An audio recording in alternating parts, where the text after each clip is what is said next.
Hello, everybody. Welcome to Tailor-Made GSA.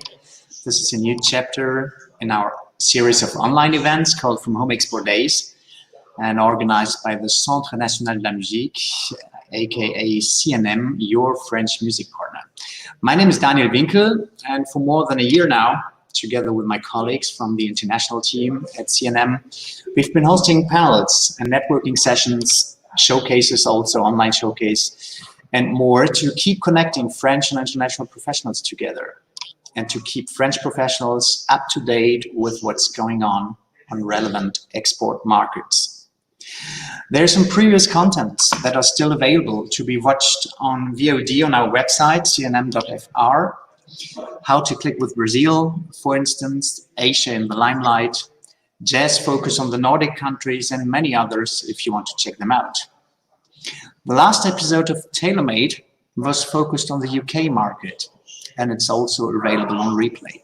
Today, we're going to Germany for this panel called Artist and Label Services in GSA. During today's discussion, we want to have a closer look at the German landscape and how services, artist and label services in Germany develop locally. We wanted to compare different approaches of some players really rooted and anchored in this competitive market and present maybe some trends in the sector. Therefore, we invited a couple of independent players to join this panel, and so please give a warm welcome to our guests. We have Andreas Weckenbrock, Director Music from Guesstimate. Christian Göbel also joined us, General Manager and Head of Publishing at Motor Entertainment.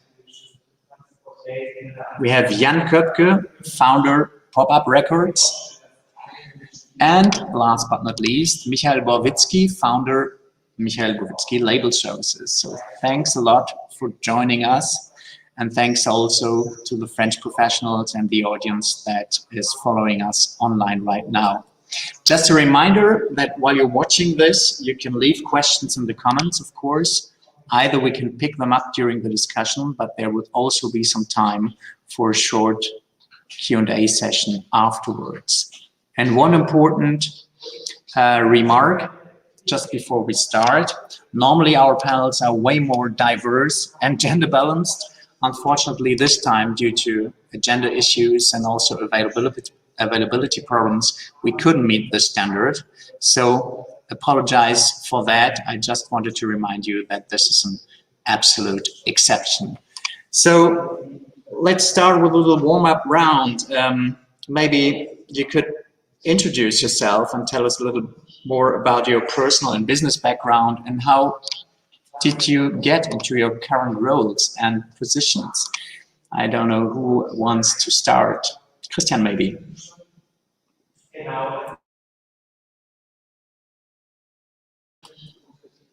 Bonjour once again. This is how all Zoom meetings have to start, of course, with the first speaker still being muted. I'm Christian, the General Manager of Motor Entertainment. Like many of us, I joined the business by accident. I was making an internship at Motor 12 years ago, still here somehow. The company is around much longer, since 27 years. We started as a sub-label of Universal in the 90s. Most iconic stuff that we did is Rammstein. I'm gonna stick with the company until I found something that I could make bigger. I guess that's going to take me a while. And now we're doing label services, publishing, management, promotion, quite a lot of things that we'll go into much later. Okay, cool. Andreas, well, up to you. Hi, guys. Yeah, my name is Andreas. I am Director Music at Guesstimate. We're a Berlin-based music agency, actually also providing a great variety of services with our sister company, Polytop Management. We are running studios in Berlin since October of the last year, Guesstimate Lofterart Studios. Also, our publishing company, a label, we provide promotion services and also do neighboring rights claiming. So it's yeah, kind of a 360 approach that we are offering. And personally, I joined the company almost 5 years ago. Before I used to work for Warner Music in Hamburg in the international marketing department, and so I experience both worlds, the independent and the major world. So might be of help for later. Okay, thanks a lot. Michael, what about you? Yeah, hello, nice to meet you all. I'm Michael. I started in the record industry like 20 years ago, so at Warner's, and then worked for Soul Food Music, which is a German distribution company, and worked there for 2 years as an, what was my job? I don't know, international exploitation manager, that was it, I think. And after that, I went to Ferry House Productions, the German independent label based in Hamburg. Worked there for 10 years, started as an A&R and marketing manager, and ended up as COO.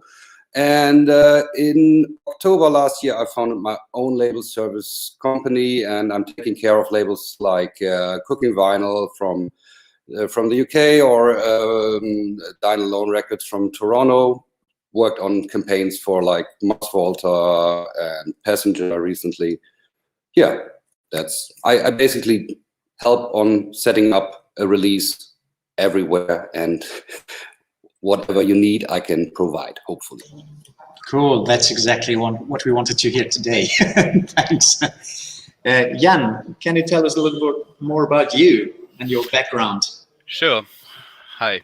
Well, I founded Popup Records back in 2001. So we, as a label and a music PR company, so we were supposed to celebrate our 20th anniversary if there weren't the pandemic. So maybe next year. Yeah, as I said, label and PR company. And we came to the what is now called the artist label service.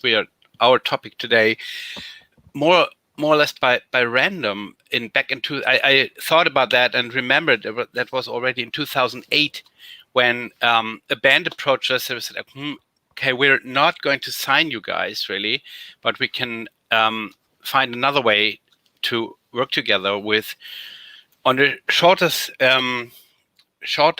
scale and different kind of contract. And so that kind of evolved, and then some years later, this was more the common term, the artist label services. So we are still doing the. We have still some artists that we are providing the full label. That we are a full label partner for. The main thing is we are working on is our PR campaigns, and we consider our label service area or department as a little bit of a boutique thing. It's not that we are A&Ring these, of course. As every artist we are working with. Aside from that, Popup has also a sister company called Popup Booking, with French booker, by the way, working for us, Arthur. But we concentrate on the German market, the GSA territory, it's called.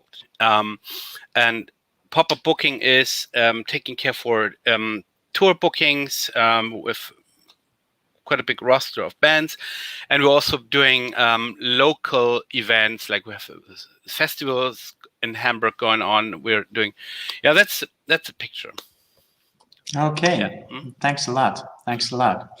Yeah, so to go into the topic, so I think we all saw, like, over the recent years that there were a lot of players and actors coming up on the different markets, also on the German market. Like, we have the impression that the artisan label services sector has really exploded, and there's a lot of change going on. And of course, this did go along with the streaming and the digital distribution platforms. Today, it seems that you have really the choice, and it's possible to choose between a multitude of like independent service providers, or even those that are integrated in big players and big companies, integrated into large international groups. So regarding like boutique services, or this a la carte model, it seems to be really large. Like it's often ranging from distribution, going to marketing aspects, promotion you mentioned, product and management and local release coordination, even to aspects of like playlist pitching or sync pitching, sometimes rights administration. Some also offer like manufacturing and merchandising services, and services linked to that, handled by third parties. From your perspective and from your background and your experience, like in this field, how would you define artist and label services today? And what's different really from a traditional label model or a distribution deal? Do you have a point of view on that? Yeah, probably. Well, it's how I see my point of view. It's the whole market is still in pretty much of a transition, you know, and I consider all the topics you mentioned are pointing on that it's a broad variety of things how to collaborate with an artist or with a label to provide them or to present them on our local market here. So, and this is also, I mean, the classical label is more and more, the role is more and more declining. So there are other functions and roles to be found, how to collaborate with artists and labels from other countries probably who want to get a foot on the GSA market. So it will, at the moment, I'd say it depends on the case by case thing. What if merge, for example, is a good idea or is applicable, or if a publishing deal is, if the band is already mature or for that, or in the position to get a good publishing deal. So all these things are on the table, can be considered, and as a label services company shall be at least able to provide it partly or on your own, or at least to get a network to the table for all these things that artists need. Yeah. Would you agree, like the others, or do you maybe another point of view, another perspective on that? Andreas? But I think Jan mentioned this case by case perspective, and I think that's kind of what it's all about. Actually, about individual solutions for musicians and artists, because the requirements so there's, I think, 40,000 songs released on Spotify every day, new songs.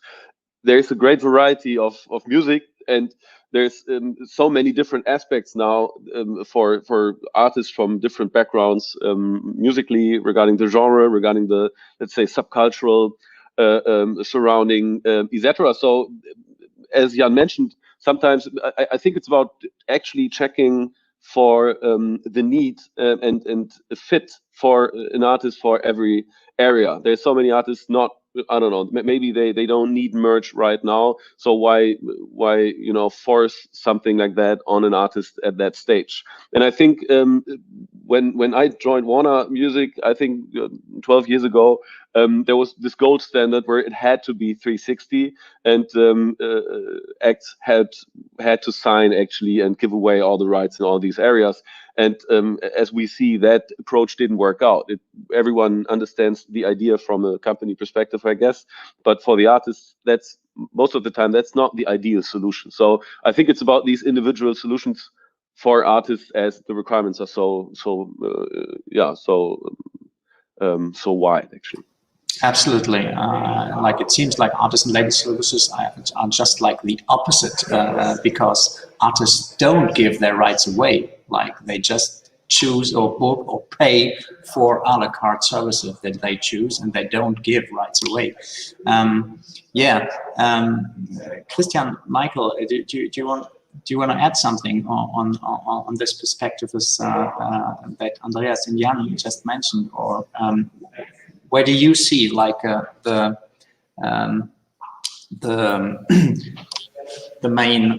main characteristics today? Well, I think right now we can still sort of define artisan label services as, while traditional labels sign artists, label services are signed by artists. But moving forward, I think all those terms will pretty much blur, and just as the terms between publishing and label will blur to a certain degree, like who's going to help you mine that NFT, who takes care of creator relationships. I think all the companies and businesses within the creative industries will constantly have to redefine what they do, and also redefine their relationships to artists. And for artists and their teams, it's like a constant struggle actually to figure out who's the right partner and who can really provide what they, tell you they're going to do, and like quality control and all that stuff. So we see a lot of blurriness actually, I think, moving forward, which can be good, because everybody can say their label service, but what does that mean at the end of the day? So this is, I think, what we're here for, to confuse artists and to help them get out of that confusion. Yeah, Michael, anything to add? Yeah, I think it's like the main thing is that an artist just wants to be successful in different countries, and if you have to give away rights to a team of a record company that is really passionate, do that. That's good. They spend all the money and make you successful. That's easy, and it's still a good thing. I don't like the major label, because it's like, if you have a good team and a good setup, it's perfect. And then you can give away rights, because it doesn't matter if you sell out stadiums after that, it's still good.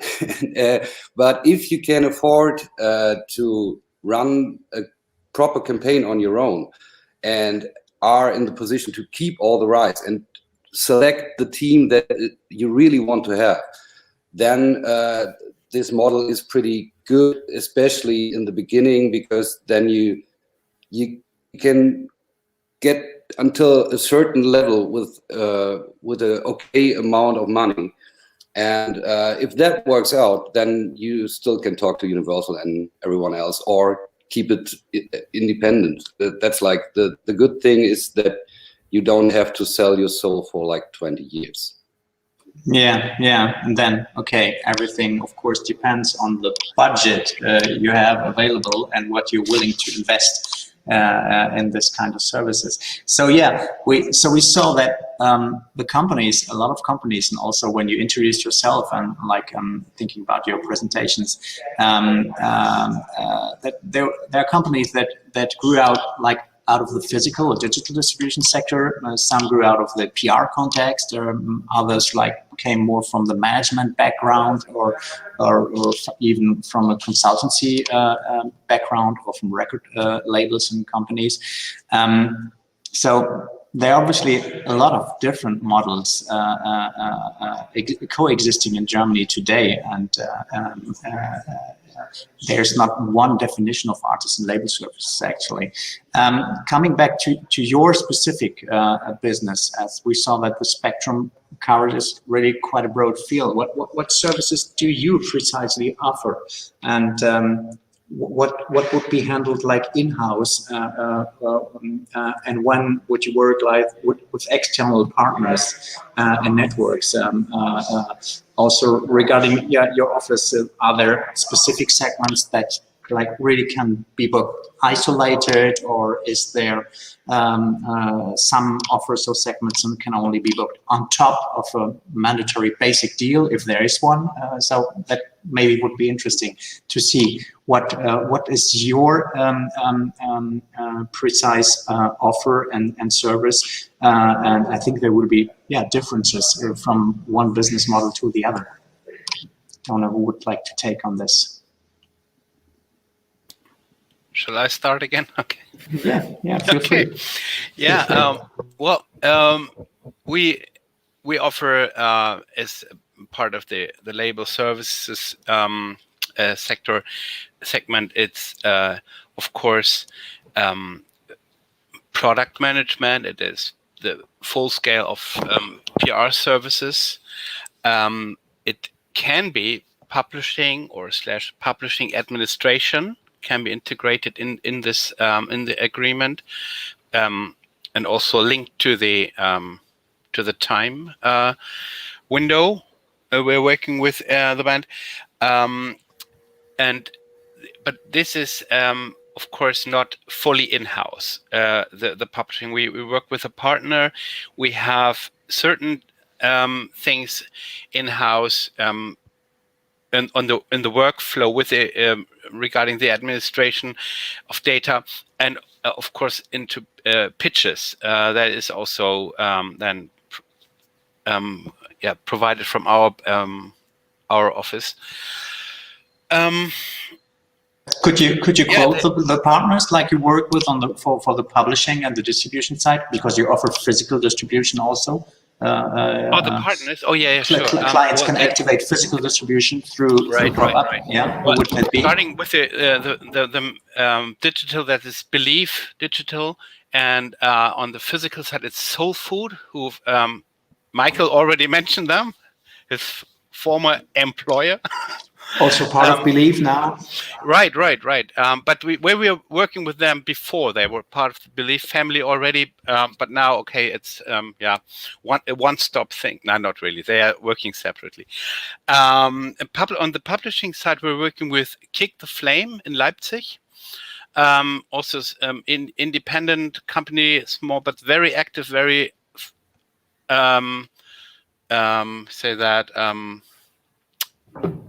advanced with the handling data and handling the administration thing. That's came out to be very good and very comfortable thing to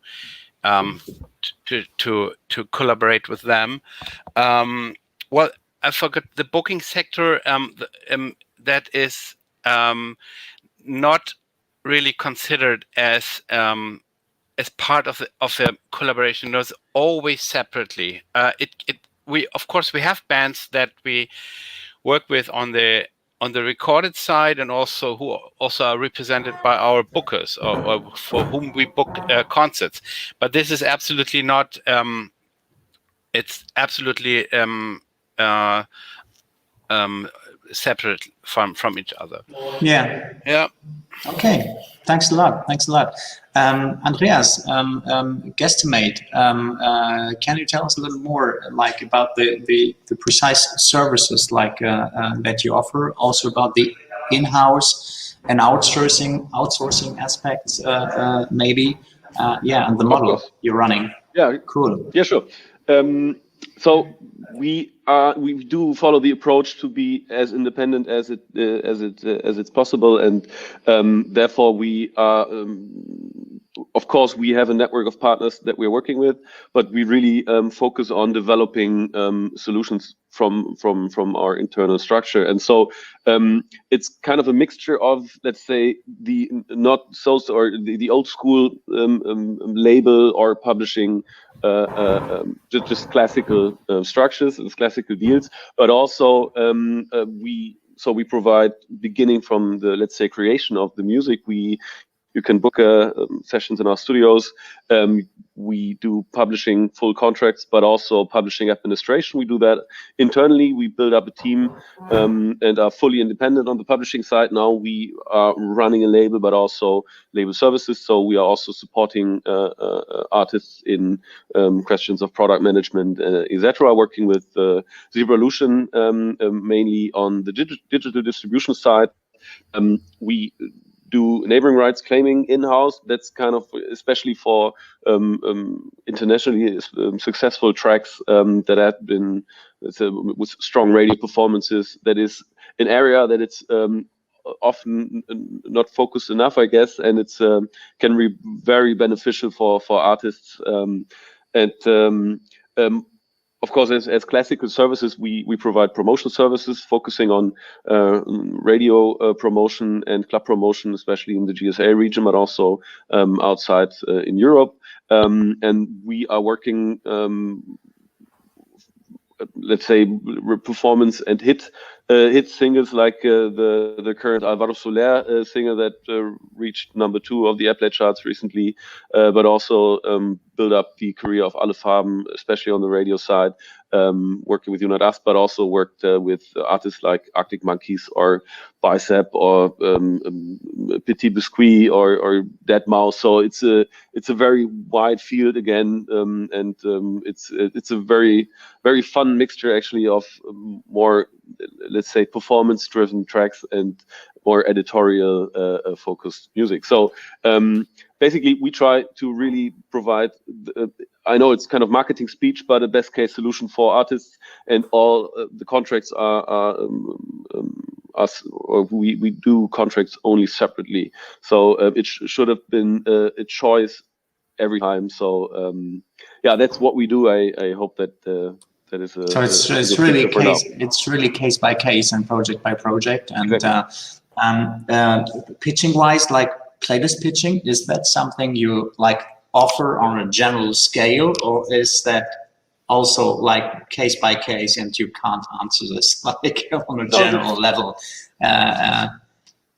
So on the, especially on the radio side, it's we are facing strong competition, obviously, and so therefore we try to have a very clear view before we get our hands on music and on projects and on artists, and we really try to be as open and as transparent beforehand. So I think it's very important to balance out expectations.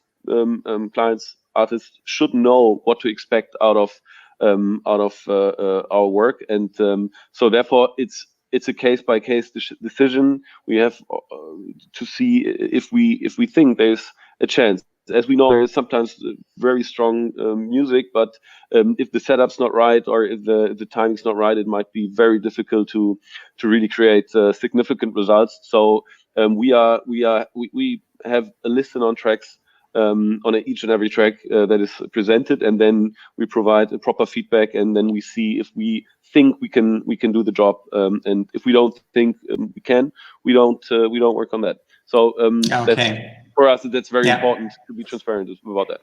Yeah. Okay, cool. Thanks a lot. Because this is a question, of course, coming up like regularly, and as we like putting also in touch like French professionals and right owners with radio pluggers, with PR agencies, and also with some players and actors offering digital marketing services here. Like the question about playlist pitching, streaming platforms comes all the way along, and it's quite good to hear different perspectives and also like transparent answers on this. Like this is not part of the general package, it's like case by case, and but if you see the potential, you're able to do that, and you would like also do playlist pitching towards platforms and so on. Who wants to do next? Andrea, Christian, you're unmuted, so maybe Motors next. I'm going to try to answer that question backwards and start with your question about playlist pitching, because we do have an in-house playlist plugger who does nothing else apart from playlist plugging, and we get a lot of requests if this can be booked as a modular service only. And our answer is always, is there a team, and why do you want to do playlist plugging? Like getting on a playlist is not a strategy, and if we feel, let's say a French company has no agenda about what to do in Germany and just wants to get on a couple of playlists, we would actually say no, because our soul as a label would be, that's not going to work. You're not going to get any fans by getting on a playlist. If, however, we feel there's a radio blogger, there will be touring coming up, there's a dedicated German team and strategy, yes, then we are happy to provide that service modular. But our first question would always be, why playlist plugging? That's just to try something out. It's not a good reason to do that, because our traditional background is as a label. Then we moved into label services for a very long time. That meant product management and coordination, always finding the right external plugger. But then a couple of years ago, we started offering more and more of those services in-house for two reasons. First of all the traditional media was getting smaller and smaller. So what's the point in having a press agent if you're only gonna get in Music Express and that's it?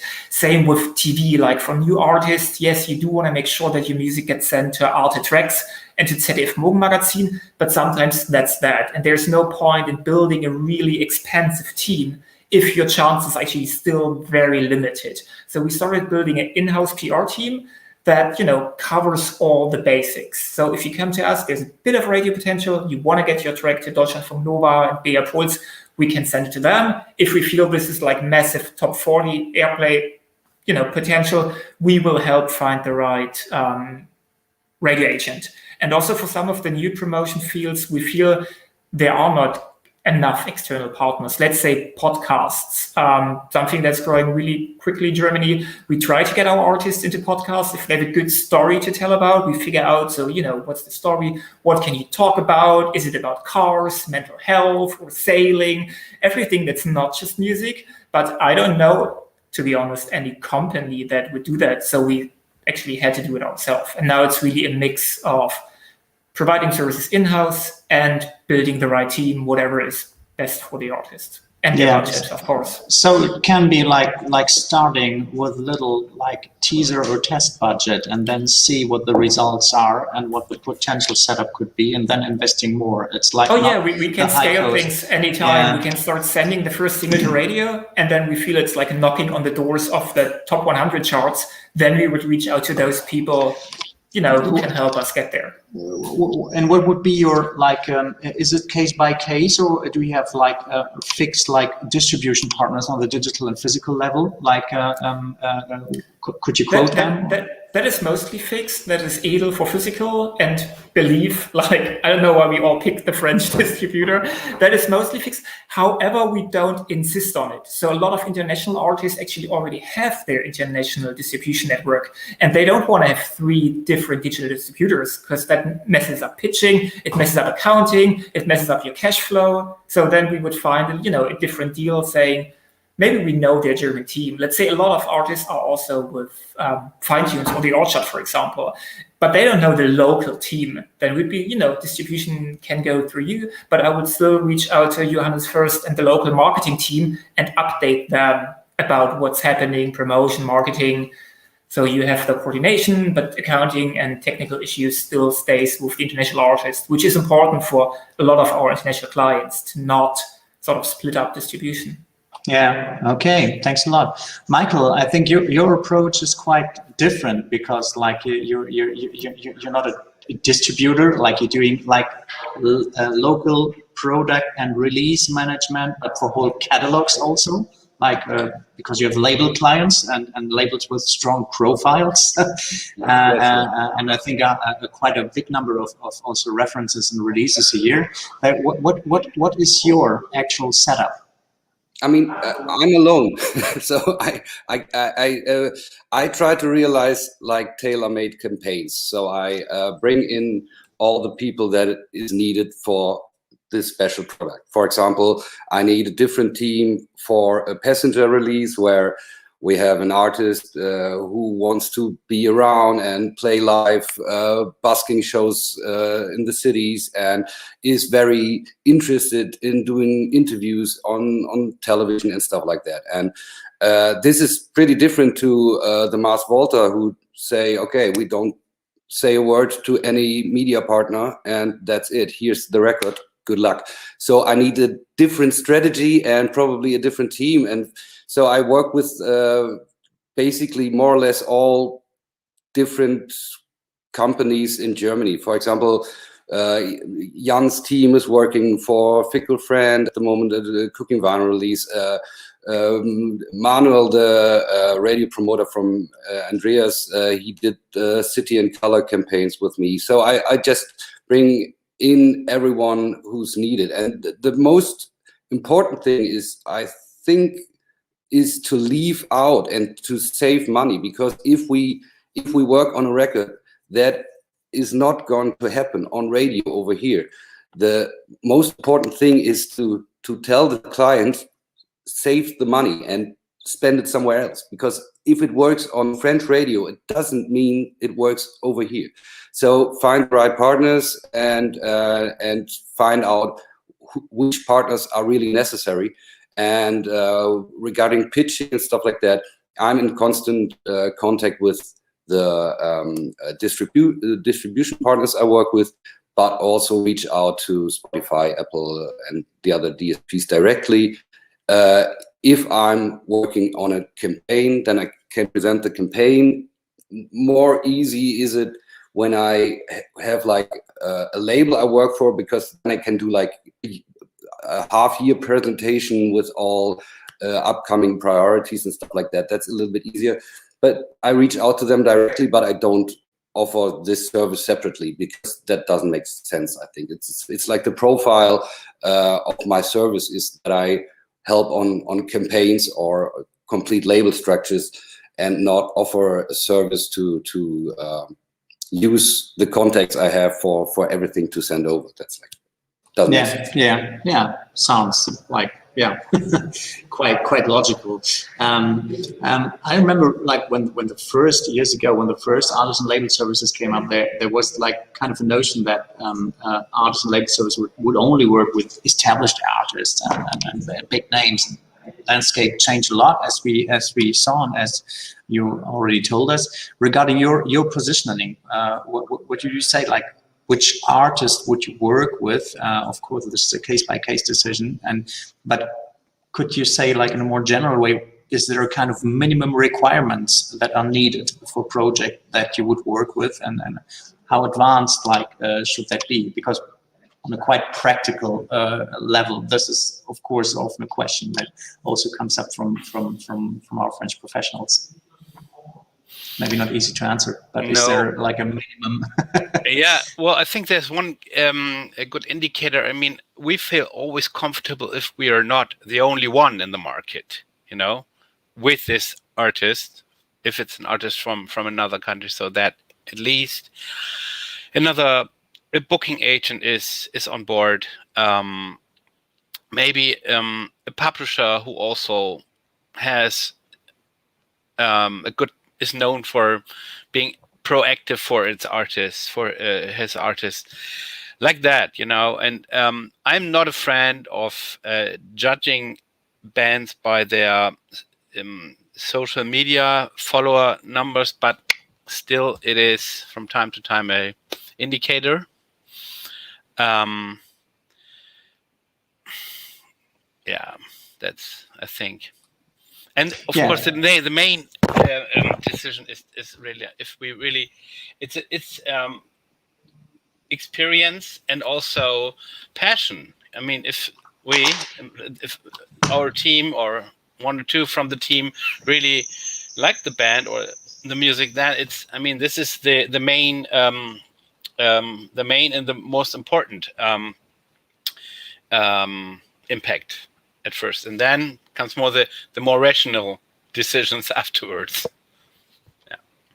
Yeah. Would you see like would you see like some kind of minimum requirements, or if it's too difficult, we can also put like the question another way around, like if when you think, is there a good time to start thinking about GSA in the German-speaking markets for French artists or an international artist that is like starting the career on this local market that is quite competitive? What do you think? When is the right time? And because like everybody wants to go to Germany, of course, and even for French repertoire, people are not always aware about that, but for French repertoire on a worldwide level, it's the very first target market, even like same level or even before the US. What would you say, like when you look at the stage of development in an artist's career, when is a good time? And do you have, you on your side also maybe experiences or feedback to give when you work on French repertoire? Did you see like specific challenges when working with French clients? Are there do's and don'ts? And do you have any experiences on working with French artists and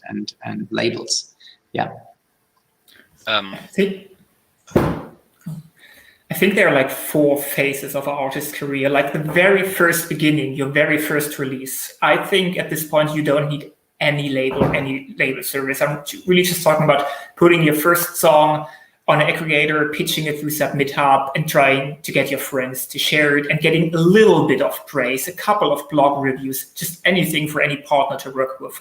This is a phase where as a label service wouldn't feel comfortable if we have literally nothing to work with apart from the music, because then we can get media's attention and they'd be like, oh great, this artist has 37 monthly listeners. Not gonna write about them, no matter how good the music is.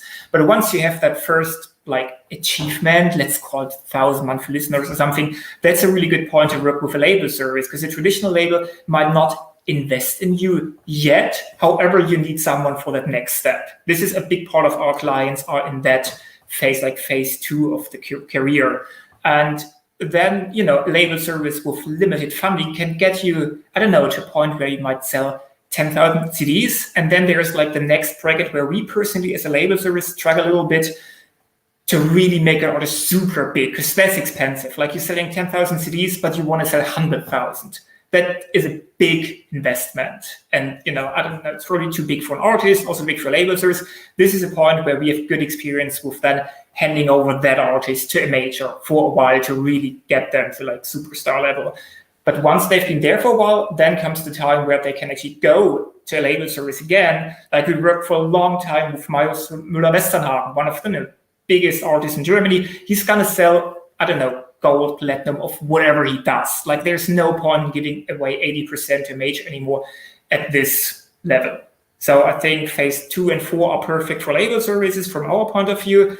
In terms of being export ready, maybe just that step, you know, when you have achieved something in your home territory and there you're getting bigger, then it's the good time to go abroad. When you're still sort of fresh, like sometimes artists approach us, they have released 12 records in France, are super established, are 57 years old. It will be tough to, you know, create some good momentum from them in Germany. So you need to have that mix of being fresh, but still having achieved something, what you could call export ready. Because Germans will always look what's happening in your home territory. Why should we be the ones picking this up? If no one's picking up in your home territory, why should the Germans do so? So this is and very rough the territory experience. A home territory that is quite specific, like this very particular. And some people say that the German market is the most competitive in the world because all the artists want to come here, but all of our artists have to stay here and can't go abroad because nobody likes German artists. It's not like Swedish artists that can go in every territory. The German artists, they have to stay here. And all the internationals want to come here as well. So it's a very, very crowded market. Yeah. Do you have, Andreas, Michael, do you have like some hints or tips to give, like do's and don'ts, or when is the right moment, or do you see that level of minimum requirement, like before you would consider start thinking about working with somebody? Okay, that is the must-have. I think Christian made good points. I think it comes down to basically actually it sounds a little generic, but I think it's about the music first. So it has really to be good music. I think due to this strong competition, as Michael said, sometimes it's maybe better to say save your money. I don't think it's the right stage or the right record or the right song maybe, but I think it's about really good music, and then it's about, in the best case, there is some kind of artist profile. As Christian said, I think it's really, really hard to tell the German context, the media, etc., to work on something that has developed no significant relevance in a way, and always. I think some kind of success story is always helping. Are there reasons? Are there strong influencing voices recommending actually this kind of music or the artist, etc. And an interesting story, as Christian mentioned, with the approach of bringing artists to podcasts, maybe telling stories besides the music. Actually, I think that's what people are digging. Actually, if you see. Let's say the global superstars, in a way, they do have they tell stories every day, but there is maybe music every 6 to 8 weeks. So they have to fill some kind of gap in there. And I think it's important that there is a story to an artist and to the music. And I think, as Jan mentioned, I think it's always very, very helpful if there is some kind of commitment, if there is a vision and a belief from the artist and from the artist team. So basically what Michael is doing all the time, putting together a team that can work on a project in the GSA region, that's kind of the key to be successful and actually to match expectations and to build up an artist story actually. Without the commitment, just dropping stuff, just provide here. There is a record. Please make big now. That's not working. I don't think there's any chance of that. And hopefully, I can imagine like you also say no to potential clients. In fact, maybe more often than you say yes, because what like, just to have an idea, like do you have any idea like about the percentage, like domestic artists and labels and international artists and labels you among your clients? Like it's 50-50 or 60-40? Like what would be? Do you have any rough idea on that? Oh, that's a good question. I think it's probably 60-40 German and international clients. So it's it's kind of balanced. There's a lot coming from the UK, but also we're working on repertoire from France and have done that before. So again, I think Germany is the biggest exploitation market in the world because obviously we are open for music from all countries in the world, but it's not working the other way around. So I think there's a strong bond between France and Germany as markets as well. But from my perspective, it's a case-by-case decision and has to be for each and every project if it can work out here or if it's maybe not the right time. Yeah, okay. The others, do you have an idea, like just a number? 50-50, 60-40? Usually it's about 50-50, but that has been slightly different during the pandemic. And in the long run, I think it's a good thing because a lot of our clients come to us because they want to go on tour in Germany. And that, that is nice motivation, but it also was quite a burden for time frame. It's always the record is coming out in 3 months, then I want to go into 5 months and, make this a big thing in a really short amount of time. And this is not really how you develop artists these days. So during the pandemic, there was less demand because there was less touring, but we are talking to a lot of companies who now build like a long-term profile. So we like to enter a new artist in the market with collaborations. So we actually, ideally, if there's a Canadian artist who wants to come here, we put them in a writing session with one of our artists to see maybe they can have a feature. And then they are both on a track. They give each other shout outs on social media. They do something on TikTok together. And this was hard in the beginning because Germany is such a good live market, but not every market is so attractive, vice versa. So let's talk again about Canadians. All the Canadians want to tour Germany. The Germans don't necessarily want it for Canada, but they want to enter the Canadian streaming market. So now it's much easier if a Canadian artist is coming. Let's do a feature because that is in the best interest of both. And I think with France, it's even easier because even German artists want to go to France. So why don't we start like that? Still pandemic, you want to tour in 2 years? Great, let's write a song together. Let's do a remix together. Start with a campaign in a year or so. And this is, I think, one of the best impacts, I think, of the pandemic is sort of to liberate campaigns from the pure focus on touring. Yeah, what we saw like during the pandemic also that there is more and more, of course, that exists since quite a long time now, featuring collabs and cooperations also between French and German artists. But I think the pandemic gave a push also on this, thinking about like to reinforce this aspect of collabs, of featurings, and like to help and push each other in the two territories. And there's a lot of stuff coming up, not only in the urban, in the field of urban music, but also in other sectors. And I think Guesstimate just did a really good online writing camp, right? So this is like online writing sessions were tough before the pandemic. People didn't really like it, but now I think it's become the common standard, and it's much easier to put artists in a virtual room together. Just for that, we had, I think it was 86 writers in 5 days from all over the world, and it's very easy now. Well, it's a lot of work still, but it's way easier from a logistics side. And just one more thing, what we, for example, also did 2 years ago was creating a K-pop camp in Germany, in Berlin, actually, with a lot of Korean writers, etc., coming to Germany, and then creating Europe, or let's say more accessible K-pop music for the European market. And as Christian also mentioned, also bring artists together from both markets, and that's very interesting approaches.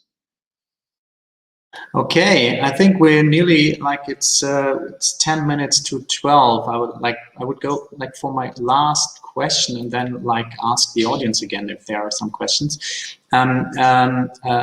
Because you mentioned that before, like, but to put it clear and also maybe to underline the differences between your different services you offer, like what's your preference if you can choose, or what would be the focus, like working with a label catalog like you do also, Michael, rather than with individual artists, just thinking about like the what advantages like a label service deal can bring to a long-term relationship with a label when you think about storytelling, profile building, and building up a label's ID. And of course, otherwise it's case by case, artist by artist. So do you have like different opinions, approaches, or like would you decide like every request by request on that? But yeah, maybe you can tell us, like, would you see advantages in that for a small indie label that doesn't have any representation here by now? Like, why should they go for a label deal, even like try to cover 4, 5, 6 releases a year by a service if they have the money and if they're willing to invest? Do you see some advantages, inconvenience on that? No, I think it's we would always decide for or favor the case by case decision, and to be honest, working on the daily basis, of course. It's more easy and more comfortable for my team to work with a label guy who has the same vocabulary and the same understanding of certain parameters of the market. And you know, that does not mean we do not work with the artist service. Of course, we do this as well, working with artists directly, but it is by far more explaining work and consulting work, which is sometimes not really paid because it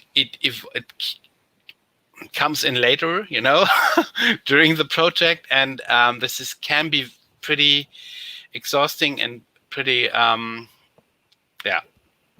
But on the other hand, it's also not, we would not really decide for, we will always really not really want to step into retainer deals so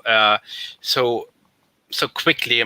I totally understand Michael's position, but the labels Michael work are, I mean, they are high profile. I very much appreciate these labels, and nearly every release they're on Cooking Vinyl and Clouds Hill, for example, and Dine Alone. Those are established brands. Yeah, right. And this is different, and also I think it's for the other side. I mean, probably for a French indie label, small indie who want to make the first steps onto our market. I think it's also it's more fair to consult them. Hey, we're working with this release and this band. We see a chance of it, but not, hey, bring them all over, bring them all in, like that. It's not. Yeah, we would not recommend that. Okay. Thanks a lot. I just, I have a look at that at the time, like it's 6 to 12, so we're running a little bit out of time. I didn't see any questions in the chat popping up, so last chance by now. If you have a question, I think we have maybe time to answer one question from, if there are questions from the audience. Otherwise, I will